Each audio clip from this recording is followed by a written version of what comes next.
நம் ஸ்ரீ காரணராஜர் பெரிய திருவோண உற்சவம் கண்டருட இருக்கின்றார். இன்றைய நாளிலேதான் நாம் நம்முடைய ஸ்ரீ காரணராஜரிடத்திலே சரணாகதி அனுட்டிக்கக்கூடிய நன்னாள். சரணாகதி பண்ணிட்டோம்னாலே நம்முடைய துன்பங்களெல்லாம் விலகி ஓடிப்போகும், தீயினில் தூஷாகும் என்று ஆண்டாள் நாச்சியார் சாதித்தா போலே நம்முடைய வினைகளத்தனையும் தீயிற்பட்ட தூசு போலே மறைந்து போகும்.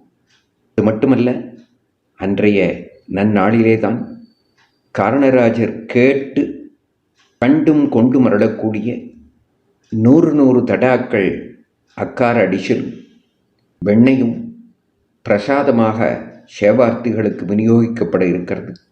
இது மட்டுமல்ல, அன்றைய நாளிலேதான் பெருமாள் கொண்டாட்டம் என்று சொல்லக்கூடிய ஆச்சரியமானதொரு வைபவத்தை கேட்டும் கண்டும் அருள இருக்கின்றார்.